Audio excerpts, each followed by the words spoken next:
Yeah, I've got a pretty interesting little remote control car here. It runs on nitromethane, and the engine's about maybe a 1 horsepower, and I think it'll turn up to maybe 12,000 to maybe 15,000 RPM, depending on what you do to it. And this one, I didn't build it. I'm just going to try and see if I can make it run again. They're very fast. I think I've heard of these going, I've seen them actually going around maybe 50, 60 miles an hour. And I think you could make it go faster if you change the gearing, but it would be a little sluggish on the top end. But they're very lively and fun to play with. And a lot of times the front tires don't spend a whole lot of time on the ground unless you're decelerating, and then you can turn. But most of the time it's wheeling, especially if you hit in like any little bump in the road. But like I said, I'm going to work on this one. It runs on nitromethane, and it's a 2-stroke. I guess you could consider it a diesel. Runs on, there's a little fuel tank inside. I'll show you that. So I'll start working on it. It's a very lightweight little plastic body. It's kind of interesting. You paint it from the inside, and it's held on by these little clips here. So it makes it easy to get to work on the car.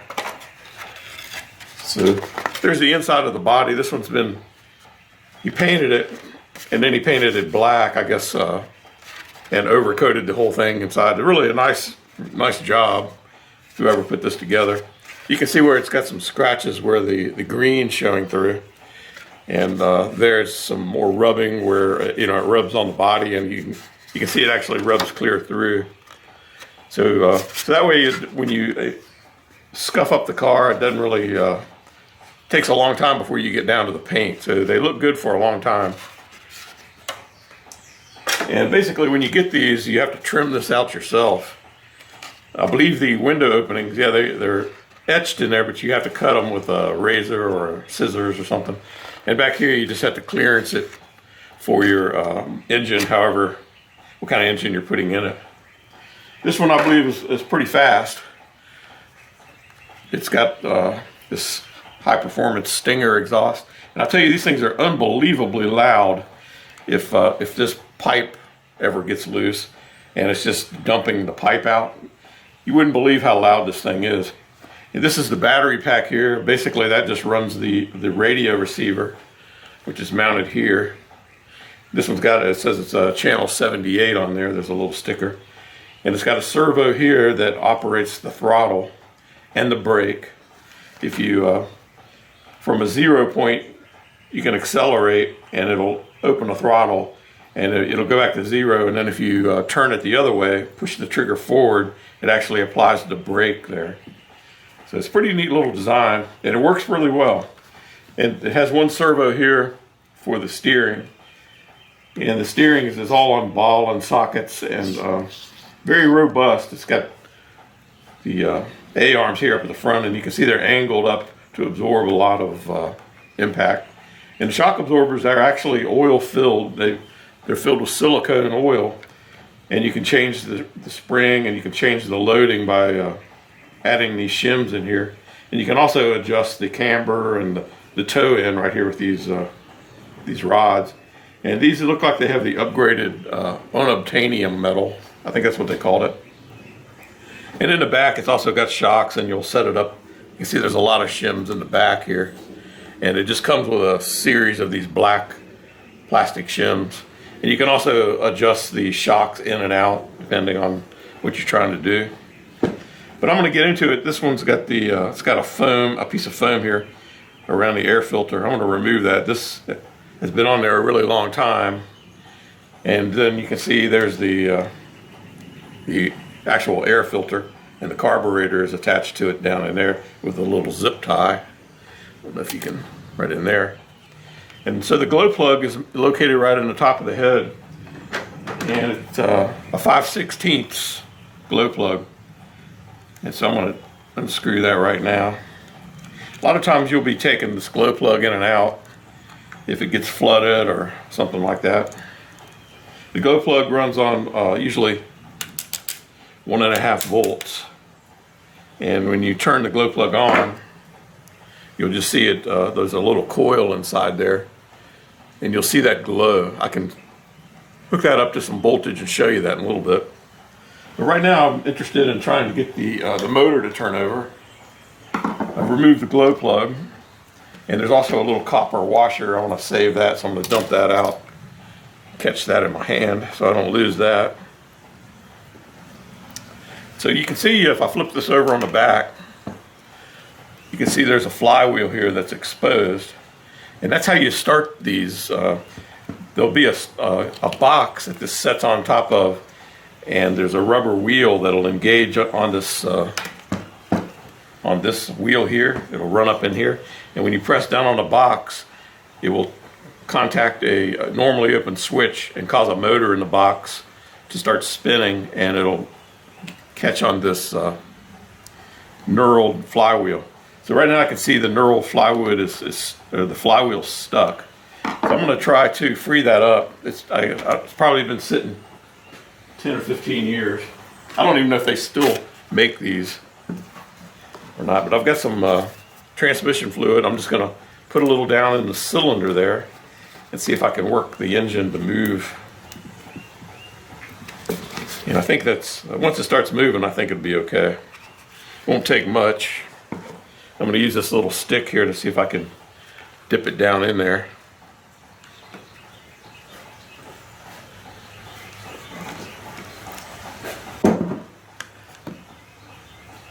Let's see if you can see that there. Kind of hard to see, I admit.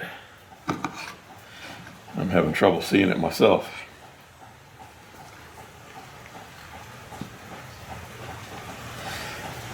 But there's the hole down right in the center. I'm going to drip a little transmission fluid into it. Actually, I think I've got such a small amount, I'm just going to try and pour it in there.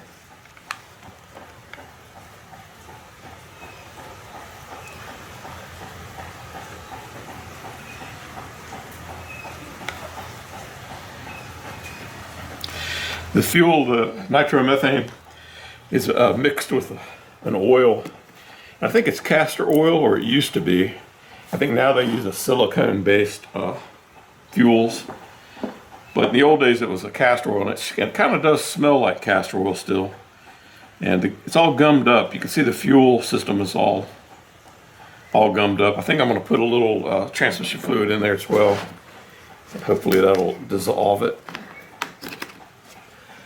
I'm guessing that's what happened to the motor. The fuel gummed up. And so, of course, I'll have to drain all this out when I try to start it eventually. But you can see even the snap here is a little funny. I'm just going to put that in there. I know it won't run on transmission fluid, I don't believe. Once you put some nitromethane in there with it. So now that I've got that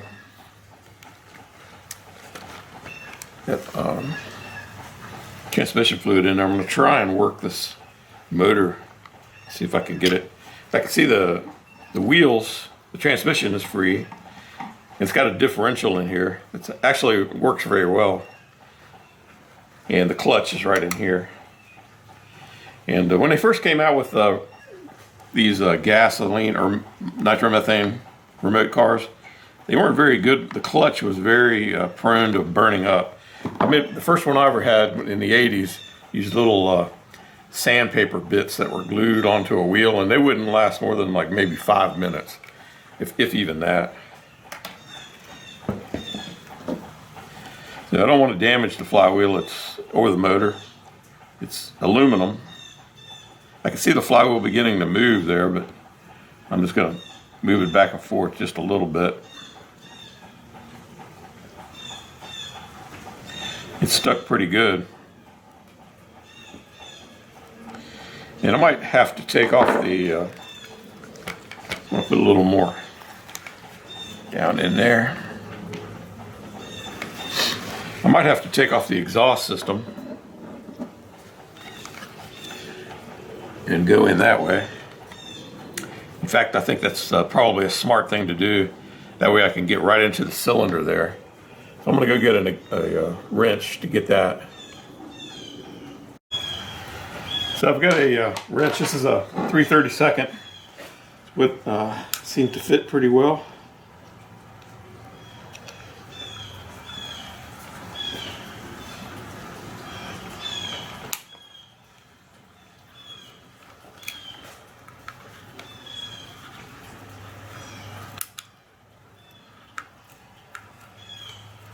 You'll see there's a silicone line running back into the fuel tank here. That actually pressurizes the fuel tank. They use the exhaust pressure to actually feed back through and pressure the tank, which is a interesting interesting idea. Boy, that one's tight.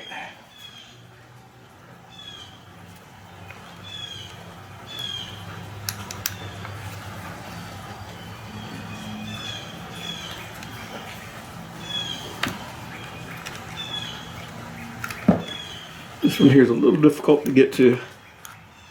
A lot of different things in the way there.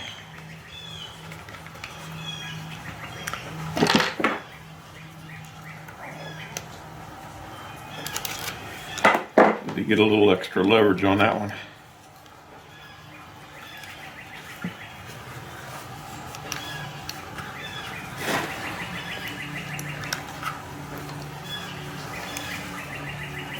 These are pretty fun. They come in a kit form.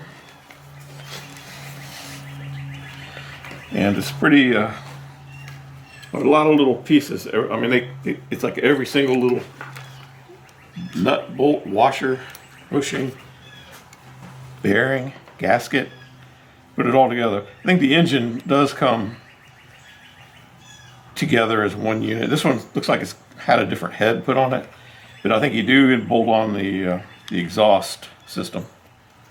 So there we've got the exhaust freed up. And I'm going to just pull it off of the tank here. Gonna have to remove that anyway. This one's fed through a hole in the back here. I'm gonna try to move that out of the way. So now I can see in there to the cylinder.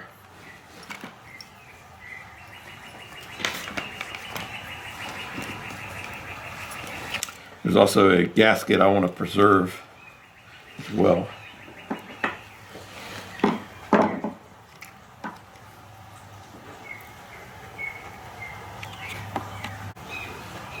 So I want to try and fish this out through this little silicone tube. It just plugs into a hole here. It's all that holds it in. So maybe I can get this to come out of there. There we go. So here's the exhaust system. And there's the hole here that this silicone pipe goes into. You can see a lot of attention is to detail here with the porting of the exhaust system. It's got a smooth transition. And like I said, this is a high performance version, I think. It's not the standard one. So now I can see in here a little better. Right in there's the exhaust port where I'd like to introduce, and I can see the piston up in there. I'm gonna go ahead and put some transmission fluid in that. And I might have to let it soak a while. It might be a smart thing to do.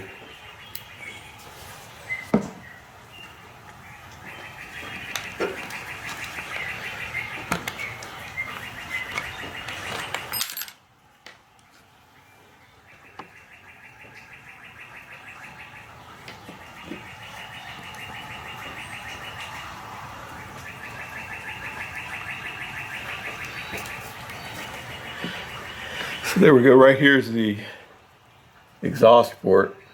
So I need to try to pour this right down through in there. Might see if I can go real slow with it here.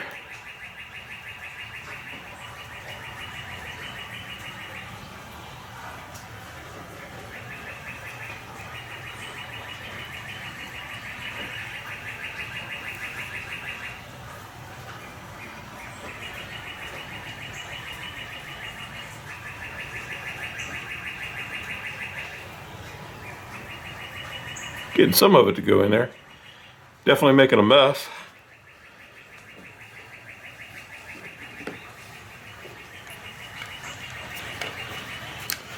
And I'm going to try to just gently turn this flywheel here.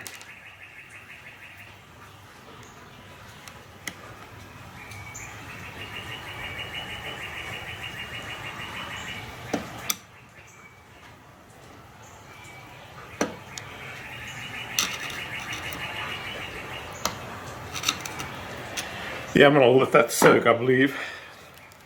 It's really stiff, and the connecting rod is very fragile, very thin and fragile. So I'm going to let this soak a while and get back on it later. So I decided to try and take this crank cover off the back of the motor here, and maybe I can spray some solvent in there to free that up. I think that might be a smart thing to do. I don't want to damage the internals of the motor if this thing's got a lot of fuel in it and it's gelled up.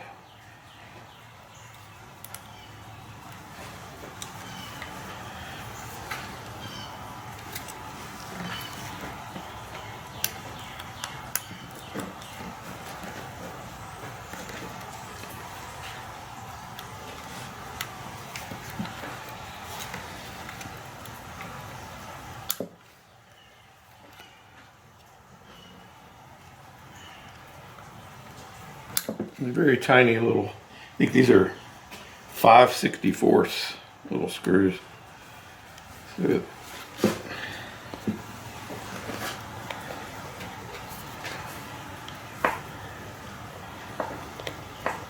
I can get the back cover off here, then I can see the connecting rod.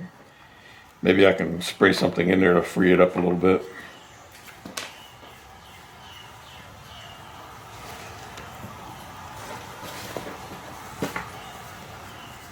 Actually, the first time I had one of these, first time I ever tried driving it, the crystal in the radio failed as soon as it went to wide open throttle. And so it just took off across the field and was out of control. It was just going straight. And went way across the field, maybe, I don't know, a couple hundred yards. And it finally hit something and turned over, or just turned over upside down and continued to run wide open throttle. And the engine revved very high, you know, because it had no load. And it, by the time I could get to it, it had thrown a rod, or broken the rod anyway. And so I ordered a new rod for it and put it in there. And that engine turned out to be the fastest engine that I had. I had several of these, and they all had the same engine. But that one there that initially suffered from that issue turned out to be the highest revving, most powerful of all the engines that I had. And I guess it was because maybe it got burnished or polished in. Well, I don't really know. But all I did was change the connecting rod on it. So I've got the 4 bolts off here, the screws. See if I can get this to come off of there.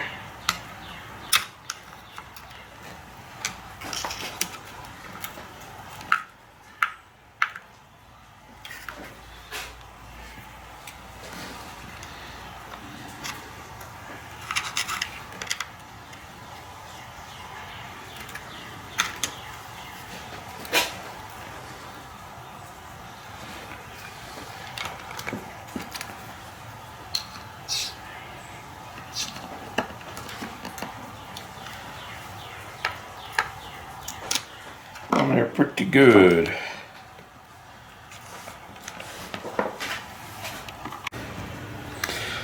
So I did find a short key, and I'm able to fit that down in there, I think, and get that started.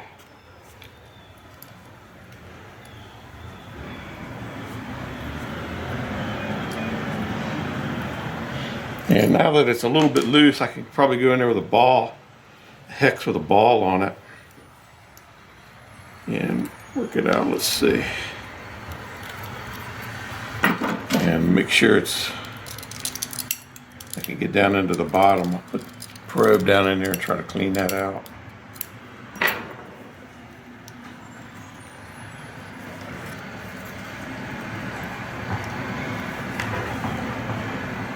These ball-in sockets, they're okay for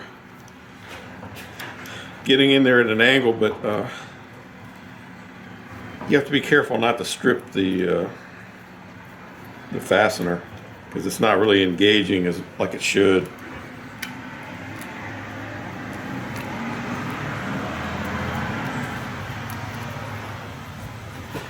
I'd say that's kind of a poor design there. But after all, like I said, you know, this is a toy.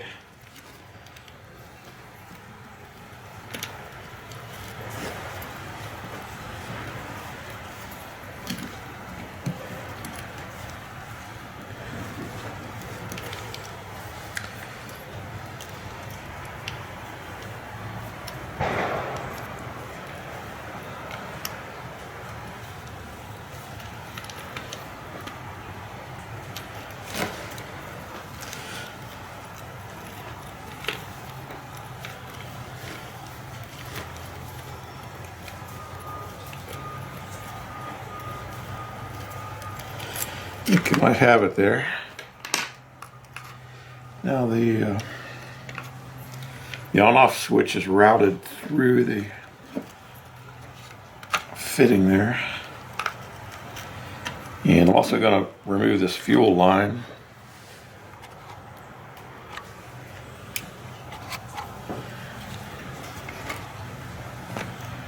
Fuel line right here going into the carburetor, I'll just pop that off. And I can just pull this carburetor air filter off. It's held on by a zip tie.